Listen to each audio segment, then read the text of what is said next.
Hello friends, रघुज knowledge corner पर आप सबका स्वागत है। आज मैं आपको समझाऊंगी कि वचन परिवर्तन कैसे किया जाता है। बहुत ही आसान तरीके से और 10 सेकंड में मैं आपको ये सब समझा दूंगी और आप वचन परिवर्तन करने में कभी भी कोई गलती नहीं करेंगे। आपको वचन के बारे में पता चल गया कि वचन किसे कहते हैं। बताओ किसे कहते हैं?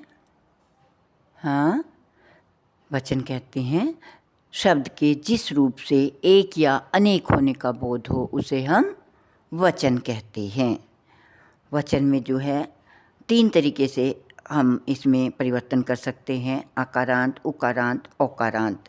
अगर ये तीनों शब्द हो तो अर्थात जो अंतिम स्वर है वो आ हो, ऊ हो, ओ हो, तो उसका जो है ए और ए में परिवर्तित हो जाता है। जैसे लड़का, लड़के, कथा, कथाएं, माता, माताएं, गौ, गौएं, वधू, वधुएं, लेखिका, लेखिकाएं। और अगर इकारांत हो, अगर इकारांत मतलब अगर अंत में छोटी ई या बड़ी ई आ रही हो तो उसका क्या बन जाता है? या हो जाता है। उसको हम या बना देते हैं। जैसे शक्ति, शक्तियाँ, लड़की, लड़कियाँ, नदी, नदियाँ, नारी, नारियाँ, टोपी, टोपियाँ। इसमें देखो जो नदी है उसमें बड़ी ई की मात्रा है, नारी में बड़ी की मात्रा है, टोपी में बड़ी की मात्रा है और शक्ति में छोटी की मात्रा है। तो चाहे छोटी की मात्रा हो चाहे बड़ी की मात्रा हो तो दोनों का क्या बन जाएगा? या। लेकिन एक बात आपने हमेशा ध्यान रखनी है कि जब भी आप बहुवचन बनाते हैं उसमें कभी भी बड़ी मात्रा का प्रयोग नहीं किया जाता, उसमें हमेशा ही छोटी मात्रा का प्रयोग किया जाता है। आगे कुछ शब्द ऐसे भी होते हैं जो एकवचन और बहुवचन में हमेशा एक समान ही रहते हैं। जैसे क्रोध, चाहे ये एक वचन हो बहुवचन हो दोनों में क्रोध ही रहेगा, क्रोधो नहीं बनेगा। वर्षा, वर्षा का हमेशा वर्षा ही रहेगा, चाहे कितनी भारी वर्षा हो जाए, चाहे ज़्यादा वर्षा हो जाए चाहे कम वर्षा हो जाए, लेकिन वर्षा का वर्षा नहीं बनेगा। क्षमा, क्षमा का हमेशा क्षमा ही रहेगा। आग, आग का हमेशा आग ही रहेगा, आगे नहीं बनेगा। जनता का जनता ही बन रहेगा, एक वचन में भी बहुवचन में भी। सोना, सोना का भी सोना ही रहेगा, सोने नहीं बनेगा।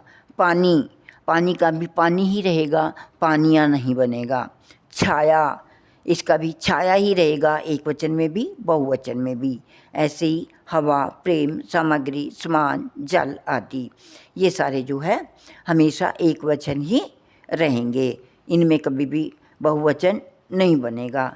अगर तुम्हें कहा जाए कि क्रोध का बहुवचन लिखिए तो आप क्रोध को क्रोध ही लिख दोगे तो आपका ठीक होगा। वर्षा का ऐसे ही आए, क्षमा का आए, आग का आए, जनता का आए, कोई सा भी आए तो आपने इसको एज इट इज़ ऐसे ही उठाकर रख देना है। नेक्स्ट है जहाँ पर सम्मान या आदर किया गया हो वहाँ पर हमेशा बहुवचन का प्रयोग किया जाता है।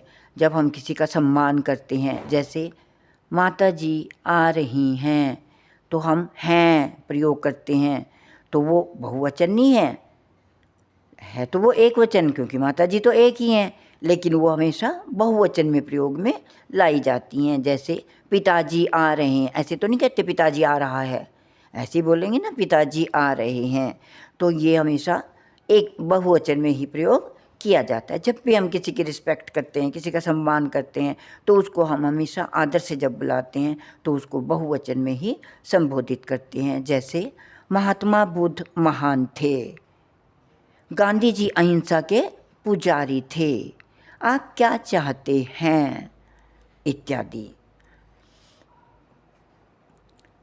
ऐसे ही नेक्स्ट है हमारा एक वचन और बहुवचन का प्रयोग संबंध दर्शाने के लिए भी समान रूप से किया जाता है।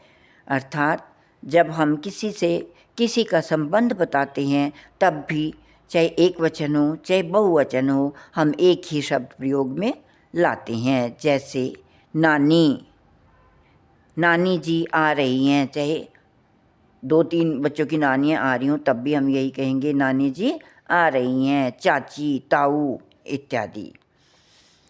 नेक्स्ट है द्रव्य सूचक संज्ञाओं में हमेशा एक वचन का ही प्रयोग किया जाता है। जो द्रव्य सूचक संज्ञाएं होती हैं जैसे तेल, पानी, लस्सी, दूध, घी, दही इत्यादि, जो भी द्रव्य पदार्थ हैं, जो भी तरल पदार्थ हैं, उन सब में हमेशा एक वचन का ही प्रयोग किया जाता है। जैसे अगर घी आप बहुत सारा ला रहे हो तब आप ये तो नहीं कहोगे मैं घी ला रहा हूँ, मैं कहीं घी ला रहा हूँ, ऐसे तो नहीं बोलोगे। ऐसे ही बोलोगे मैं घी ला रहा हूँ, मैं पानी ला रहा हूँ, मैंने पानी पिया, मैंने तेल डाला, मैंने तेल लिया इत्यादि। ये तो नहीं कहते कि दूध ला रहा हूँ, यही कहेंगे दूध ला रहा हूँ। तो इसमें हमेशा एक वचन का ही प्रयोग किया जाता है। हमेशा ध्यान रखना, जब भी कोई द्रव्य पदार्थ आए तो समझ लेना ये एक वचन ही है। नेक्स्ट है हमारा, कुछ संज्ञा शब्द सदा बहुवचन में ही प्रयोग किए जाते हैं। जैसे लोग, दर्शन, प्रजा, रोम, प्राण, बाल, होश, आंसू आदि। जैसे लोग है अगर, तो हम ये तो नहीं कहेंगे एक लोग आ रहा है, लोग आ रहे हैं। दर्शन, हम दर्शन करने जा रहे हैं। प्रजा, प्रजा एक के लिए तो नहीं प्रयोग किया जाता, प्रजा में बहुत सारे लोग होते हैं, प्रजा आ रही है। रोम, रोम का मतलब होता है छिद्र।